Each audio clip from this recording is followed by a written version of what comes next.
चेला चपाटे आपके बीच में आएंगे। लेकिन मैं आप लोगों से कह रही हूँ कि जो बातें मैं आपको कह के जा रही हूँ उनको बहुत ध्यान से सुनिएगा, और उनको सुनने के बाद जब अन्य प्रत्याशियों के लोग आपके बीच में आए तो उनसे ये सवाल जरूर पूछिएगा। अगर इन सवालों के जवाब आपको मिल जाए तो आप समझ लीजिएगा कि आपका वोट आपका अधिकार जिसको चाहे दे दे। लेकिन अगर उन सवालों के जवाब आपको ना मिले और सवालों के जवाब में आपको गोल गोल घुमाने का काम होने लगे तो आप समझ लेना कि एक बार फिर ये संघर्ष करने वाली कौम, ये कमेरा कौम को लूटने के लिए बहरूपीय लुटेरे आपके बीच में आए हैं। उनको बनारस की सरजमी से बाहर का रास्ता दिखा दीजिएगा। आज आपके बीच में जो आ रहे हैं वो अपने आप को कहते हैं बीजेपी एनडीए वाले और दूसरे हैं इंडिया अलायंस पीडीए वाले, और आपके बीच में आज ये धारणा बनाई जा रही है, धुंध आपके बीच में क्रिएट करी जा रही है कि आज इस देश में, इस लोकतांत्रिक व्यवस्था के लोकतंत्र में अगर सीधे सीधे लड़ाई किसी में है तो एनडीए और पीडीए में है। तो मैं आपसे कहती हूँ कि मुझे ये नहीं पता लड़ाई इन दोनों के आमने सामने है या नहीं है, लेकिन आपसी समझौता इन दोनों के बीच में है, ये बात मैं शर्तिया तौर पे कह सकती हूँ। और इसलिए कह रही हूँ क्योंकि इन दोनों के दोनों को, पिछड़ा, दलित, आदिवासी, मुसलमान, अल्पसंख्यक, सबका पूरा पूरा वोट चाहिए।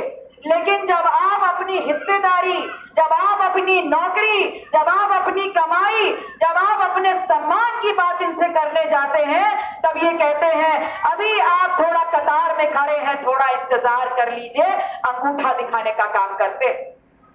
ये पीडीएम, ये पिछड़ा, दलित, आदिवासी, मुसलमान समाज का जो ये आंदोलन है पीडीएम, ये इस देश का वो समाज है जब अपने कंधों पे बोझा उठाता है तो इस देश का ढांचा खड़ा कर देता है। जब इस देश के खेत खलिहान में निकलता है ये समाज तो 135 करोड़ लोगों का पेट भर देता है, और यही समाज जब इस देश में पूरा दिन काम करके अपने खून को पसीने में बदलता है तब इस देश का खजाना बना देता है। और यही समाज 75 साल की आजादी वाले इस देश में जब अपनी हिस्सेदारी की मांग करता है तब ये लोग कहते हैं अभी आप लाइन में है, थोड़ा इंतजार कर लो। तो मैं आप लोगों से कहने आई हूं कि ये पीडीए वाले और एनडीए वाले दोनों एक ही थाली के चट्टे बट्टे हैं। अगर एक सांपनाथ है तो दूसरा नागनाथ है। एक 2014 में आपके बीच में आया और बोला 2-2 करोड़ नौजवानों को रोजगार देंगे, 15-15 लाख देंगे, दवाई देंगे, कमाई देंगे और पढ़ाई देंगे। और देखिए उनकी चालबाजी में फंस करके सबसे ज्यादा हर हर मोदी, घर घर मोदी नाम की खुजली अगर किसी को हुई थी तो इस देश के पिछड़ा, दलित, आदिवासी समाज को हुई थी। बम्पर वोटिंग करवाई आप लोगों ने और प्रचंड बहुमत की सरकार बनी। और प्रचंड बहुमत की सरकार बनने के बाद आप लोग के खाते में 15-15 लाख तो आए होंगे, आए कि नहीं आए? नौकरियां मिली आपके लड़कों को, आपके खेतों से दुगनी कमाई होकर के आपके घरों में आई, अच्छी दवाई आपके घरों में आई। अगर अच्छी दवाई आपके घरों में आ गई होती तो कोरोना से लेके अब तक हर घर में एक लाश ना उठ गई होती। आपके घरों में अच्छी पढ़ाई नहीं आई, और आज देख लीजिए 2019 में दोबारा सरकार बना ली और 2024 में आज तीसरी बार आपके बीच में आ रहे हैं।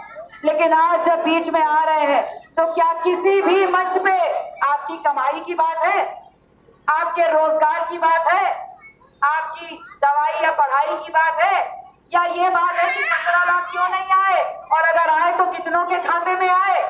आज ये कोई बात नहीं हो रही है क्योंकि आप सवाल नहीं पूछ रहे हो, इसलिए वो जवाब नहीं दे रहे हैं। आज अगर बात हो रही है तो बात हो रही है इस देश के यशस्वी प्रधानमंत्री माननीय मोदी जी, जो आपके सांसद भी हैं, वो इस देश के 80 करोड़ लोगों को 5 किलो राशन दे रहे हैं कि जाओ जाओ और अपनी जिंदगी जी लो।